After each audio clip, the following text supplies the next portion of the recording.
guys, so today I'm gonna be reading some fanfiction because I'm running out of ideas. You guys tell me nothing.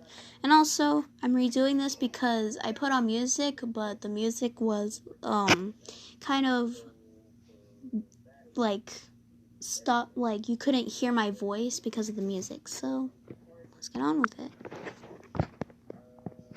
Alright, I forgot to... Oh my god. Today's the day, Red thought to himself, with a warm smile on his face. He was finally going home, back to Pallet Town.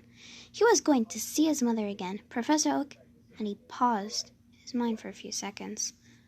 Blue. His expression changed slightly sour as he thought about Blue. Their parting wasn't a pleasant one. Red had just finished off Lance's last Dragon Knight. The battle was intense, but he could finally take a breather. He did it almost. He had one more challenge. Through the large doors behind Lance stood his last obstacle. The champion of Kanto. He took a deep breath as he stepped towards the door. Pokeball in hand, ready to face his opponent. As he took a step inside, he saw him. Blue. Red was not at all surprised, since Blue surpassed him at almost everything. Seeing him stood there excited, Red.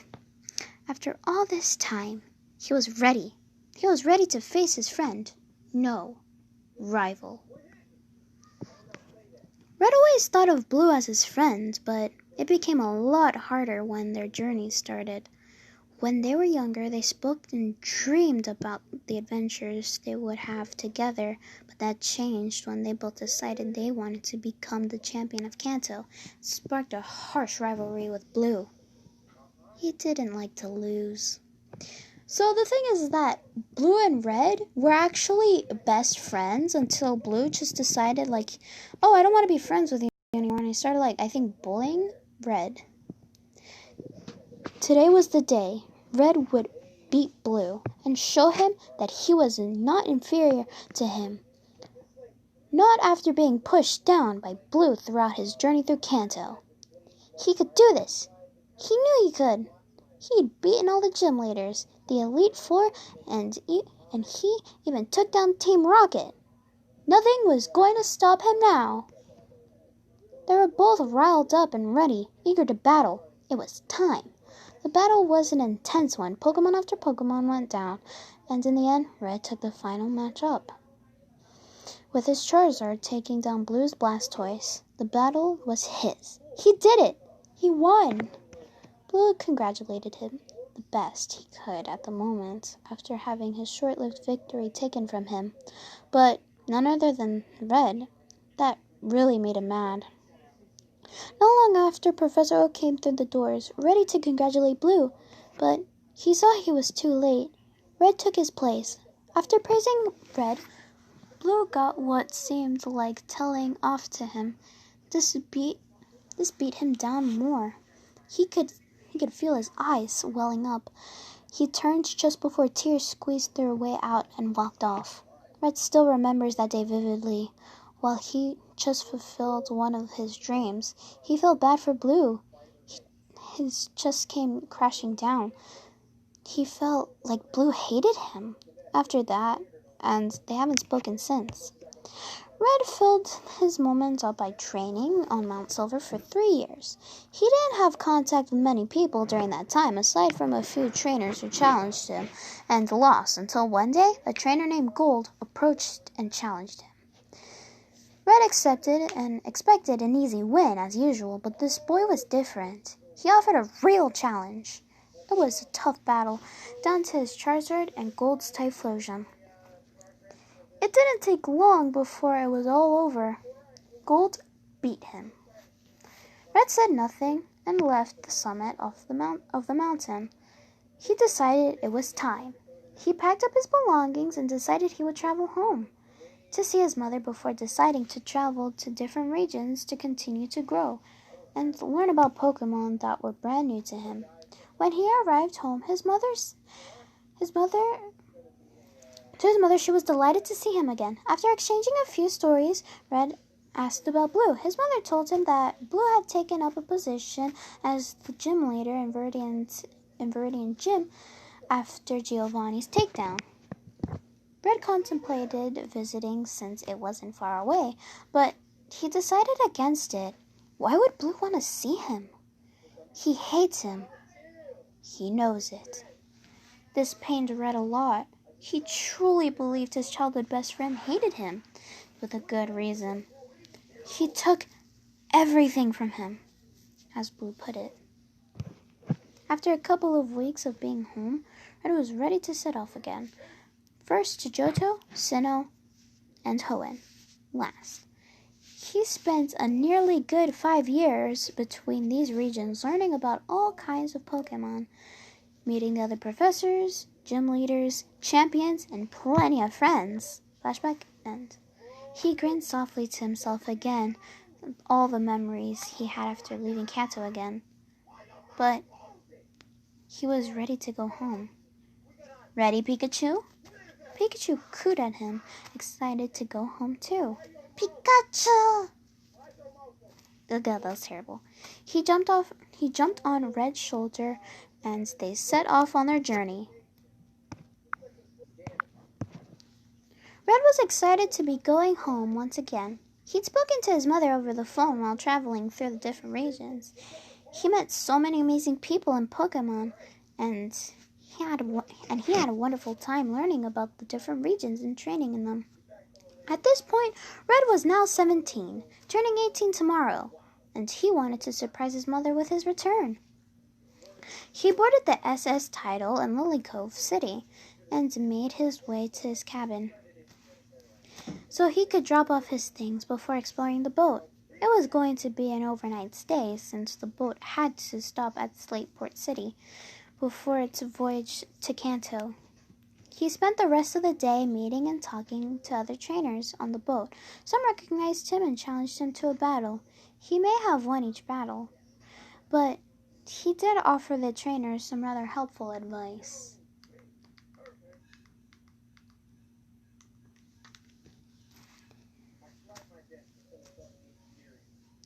After dinner that evening, he went back to his cabin for the evening. He cleaned up and got himself into bed. Pikachu jumped up on his stomach and making himself comfy. Red chuckled slightly, gently stroking Pikachu as he tried to sleep, but he couldn't. He was excited to go back home, but with anxiety hit him. What if he ran into Blue? Would he want to? What will he say to him if he does run into him? His mind raced that evening, even more than usual. It just put it down on his nerves. It had been a few years since he was last to Kanto after all. God, could you just leave it? Blue asked his grandfather, frustrated. Blue, you can't keep leaving the gym for such long periods of time. I cannot do a Professor Oak impression. I wish I knew someone or could actually do it, but I can't. I'm sad. I can't do impressions, which is the saddest thing in the universe. Oak replied, getting annoyed at his grandson ignoring his responsibilities. Blue got up and started walking toward the door of Professor Oak's lab. He put his hand on the doorknob. I don't want to be the gym leader anymore. I want to have the freedom to explore more of this world.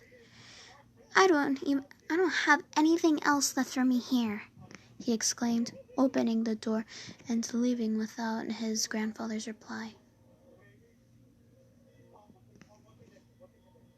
Professor Oak sighed. He knew his grandson meant what he had said. He decided to give his cousin Samson a call. He lived in the tropical paradise that was Alola. He thought it might do Blue some good if he went out there for a while. Blue got home, completely ignoring his sister's welcome home. He got to his room, leaning against the door as he closed it, letting out a sigh. He looked up and caught a glimpse of his gym badges on a shelf across the room. He went over and picked up the case. opening it as his badges let off a slight twinkle as the moonlight hit them. A sudden rage hit him as he felt his eyes begin to tear up. He threw his badges across his room. They scattered as they fell out of the case. I have my badges, and I'm going to throw them. Oh, they didn't make a sound. Oh, well. His sister heard the ruckus from downstairs. She gently made her way to his bedroom, knocking slightly. "Blue?" No reply. "Blue?" She opened his door slightly and caught a glimpse at the mess on the floor. Blue now was on his bed, facing away from her. "Daisy, leave me alone." "Blue, I just wanted..." Before she could finish, she was interrupted. "Please." "Oh, sure. I'm sorry." She left, shutting his door behind her. As he heard her footsteps getting quieter, he turned over, his eyes red and damp. He thought about everything. He took everything from me that day. Everything. And now I'm stuck here. And where is he? Nowhere to be seen. He just left. And that was it. He hasn't heard from Red since his defeat in the Indigo League. Just stories from Oak and Dee, Red's mother. Blue liked to check up on her once in a while to make sure she was okay, but it hurt him not having Red there anymore. He felt so angry and upset when Red defeated him at the league. But he got over it. He got the job as the leader of the Viridian City gym and continued to defeat trainers. A few lucky ones beat him, but it kept him busy. But as time went on, he got bored, so spent less time there. He didn't hear from Red again.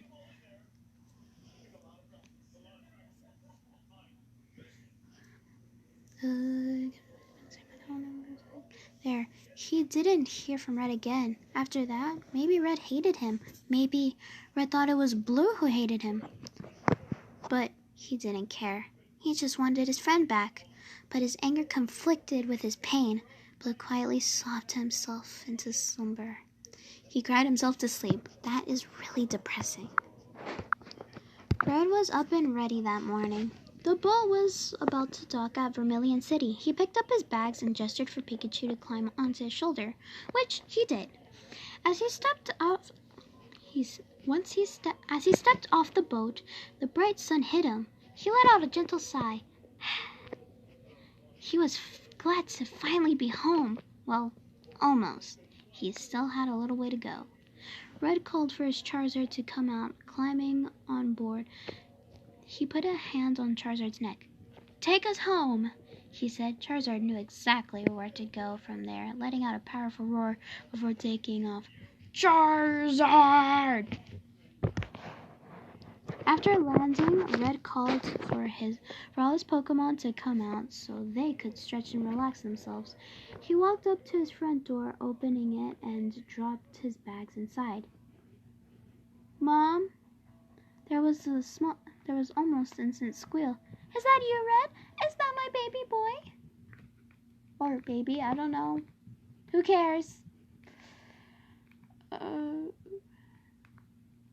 Hold on. His mother came to greet him as they both came in for a hug. "It's me, Mom. I'm back." They held each other for a little while before his mother quickly let go. "I almost forgot." She rushed off. Red followed behind her, curious. When she turned back to him, she held out her hands. "It's not much, but happy birthday, son." She smiled, handing him a new cap. Red took off his old one and put the new one on. "Thanks, Mom. It's perfect." Smiling, and gave her a thumbs up. While catching up with his mother, she brought up Blue. She explained how he had become a really strong gym leader, but was spending more and more time away from the gym. It worried his grandfather. Then he explained how Blue still came to check on her. She explained how Blue still came back to check on her to make sure she was okay and helped her out with anything she might have needed. Red sat and smiled to himself. He felt his cheeks grow slightly warm. Blue might hate him, but he appreciates the efforts he has put in for his mother. He always knew Blue had a very caring side to him, but his arrogance always got the better of him. He started to grin to himself as memories he had with Blue came back to him. His mother caught on to this. "You okay, son? You seem really happy." "Oh, yes, I'm fine." Red stood. "I'm going to see Professor Oak. That okay, Mom?" "Of course it is. I'll have dinner ready for you." "Thanks, Mom." Red hugged her again, then set off for the lab. As he got closer, he was getting anxious, but why? He was excited to see the professor again. He guessed he was just nervous. It has been a while. He approached the door of the lab and knocked it gently. The door immediately swung open, but it wasn't Oak who was standing in front of him. It was Daisy. She looked up at him, and as soon as she realized who it was, she swung her arms around him. "Gramps, you'll never guess who!"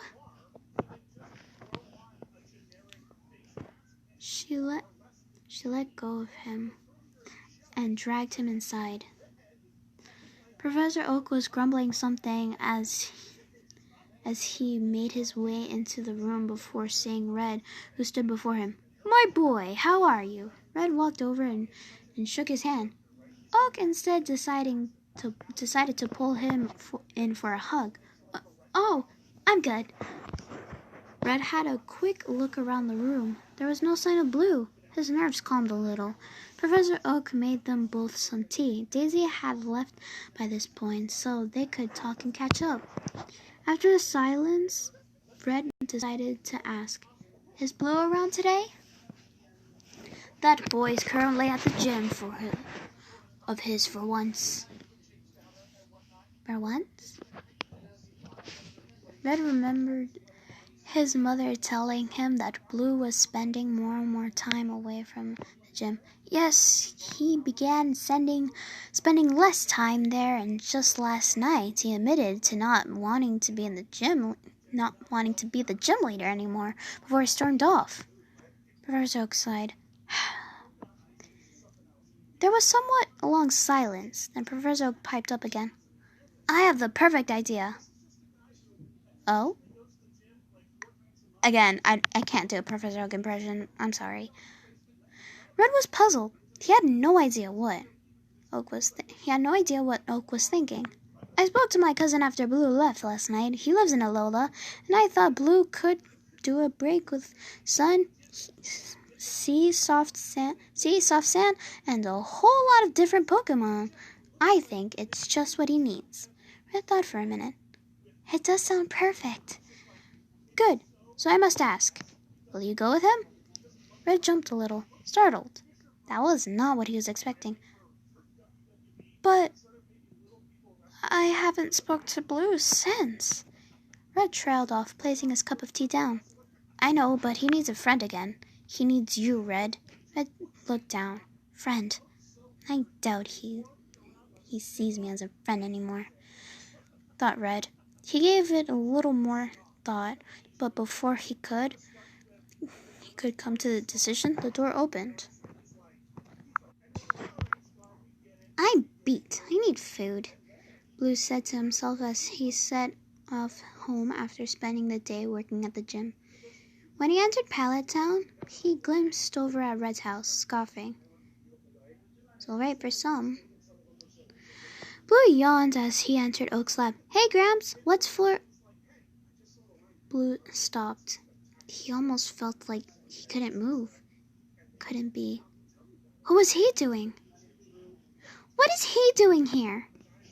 Blue shouted. Oak tried to calm him down. "Blue, listen. He just got back today and came over a little while ago." Blue was confused. Why now? Why after all this time? Why? Before Blue could say anything else, Oak decided to tell him about the vacation he had planned for him. "What?" "I spoke to my cousin, and he thinks it will be great for you. And he will be there to help you if you need it. You can leave in the morning." Blue didn't really know what to say. Then Oak jumped in again. "And I invited Red to go along with you." "You did what?" "Blue, please calm down." Professor Oak exclaimed. You can't I'll go, interrupted Red, placing his now empty cup on the table. I'll go to Alola with him. Blue was shocked. More than anything, he was speechless. So instead of saying anything, he walked back out. Red got up. He had to do something. He had to apologize to him. Red thanked Oak for the tea and promised him that he would try to make it up to Blue. It didn't take him long to catch up. Slowing his run to a jog, he put his hand on his shoulder. Blue stopped walking, brushed Red's hand off of him, and looked up at the sky. Why? What? Red asked him. Why are you here? Why did you agree to come with me? Why? Blue, I'm sorry. Blue turned. He was angry. He was upset. It was obvious he had been crying. Why are you doing this to me? I haven't heard from you in years, and then all of a sudden you show up out of nowhere? Red went quiet for a moment. I thought you hated me after I beat you at the league. You didn't say anything to me. After that day, you hate me. I know. I'm sorry. I won't go with you to Alola. Yes, I hated you. You took my title of champion that I had for mere moments, but I got over it. You were my friend, and then you left, and you weren't there for me. Blue began to cry more. Red didn't know what to do, so he just reached out for him and pulled him into his arms. I'm sorry. I didn't realize you needed me. I just believed you hated me ever since. I didn't know how to face you. Blue was frozen. He didn't expect any of this. His face was now bright red as he let out a heavy breath. You can come with me to Alola. Red let go of him. Are you sure? I don't want to be opposing on you. Blue pulled himself together. I just said you could, didn't I? Red smiled at him and nodded. Blue blushed a little more and turned quickly to his face. Red let go of his warm body. You know, it's my birthday today. Oh, crap, thought Blue. It was. Yeah, I know. Blue scoffed. Red just laughed. He decided to invite Blue over for dinner with him and his mother. Blue accepted the invitation. I'll come, but I have some packing to do first. Yeah, I'll have to sort some suitable clothes for the warm weather, too. Just come over when you're ready, Red said to him, grabbing his shoulder once more as he set off towards his house. So? Daisy questioned Blue when he got inside. She'd seen him talking to Red outside. What? Blue answered, glancing at her. Are you two, okay? Daisy had really hoped they were. She knows how much it upset Blue to not have his friend around. I think so. I hope so. It was silent for a little bit. Oh, I'm going out for dinner tonight at Red's for his birthday. Ah, good. I hope you enjoy yourself, and I hope you and Red can reconnect again. So do I. Otherwise, this whole vacation is going to be awkward. Blue filled Daisy in on what their grandfather had done and explained that he had invited Red to go with him as he started to pack a suitcase too. I didn't do number 5, so I'm going to do number 5 because I just want to continue reading this. This is so addicting. Red had felt more and more nervous as time went on. He had already packed and was just waiting for Blue to arrive. What if he changed his mind? Red thought. Sat anxiously twiddling his thumbs until a knock on the door snapped him out of it. I'll get it! Red called to his mother as he dashed for the door, taking a deep breath as he opened it. You actually came, Red blurted out. Well, I said I would, didn't I? Yes, sorry. A feeling came over me. I thought you might have changed your mind, Red exclaimed. It's fine. And I totally didn't forget about your birthday and didn't have time to get a gift, but I thought we could at least have a drink together, Blue asked, lifting a case of beer higher on his hands. Red hadn't noticed at first. He had his focus on Blue. So, you're gonna invite me in or what? Yeah, of course. Also, I want to know in Japan, like, at what age do they allow people to drink? Because here in America, you're allowed to drink when you're 21. When you're 21, you're old enough to drink. You're certified to drink. So at what age are you allowed to, like, drink? 18? Since today's his birthday and he's 18? I don't know. Red laughed nervously, letting Blue inside. Red showed him to a spot on the table. Blue sat while Dee welcomed him. You're just in time. Dinner's ready. After they all finished dinner, Red helped his mother clean up, after which she left the two alone so they could catch up. They sat on the sofa and turned on the TV. Neither really knew what to put on, so a documentary based on recent Pokemon research was left to play. Alright, this is about Pokemon. Blue handed Red a drink and took one himself. So, what have you been doing, well, since you left? Red thought for a moment. I'm sure you know I revoked my champion title to go and train on Mount Silver. I was there for a while. A long while. Yeah, and you didn't care to tell or call your own mother. No one knew where you went, and she was worried, so I'd come to check on her now and then, exclaimed. Red could feel Blue's frustration at him, but he smiled slightly and looked down. I know you did, and for that, I am grateful, Red said, now looking right at Blue. I was young. I made mistakes. I should never have left without telling anyone, but I did what felt right at the time, Red explained. Staying on a mountain for years with minimal contact felt right to you? You had many people here who missed you. You made us all worried. Red caught on Blue's correction. So, I really made him worry, huh? Red thought to himself. I know, I apologize for my disappearance, but I really didn't know what to feel at the time. You weren't talking to me, and there wasn't much else for me to do. So, I just took off to train, and I did come back for a couple of weeks, and then decided to travel to other regions, you know. Johto, Sinnoh, and Hoenn. Red explains to Blue. And you didn't care to say anything? Blue challenged him, even though he already knew that Steve filled him in on whatever she could. He wanted to hear it from Red himself.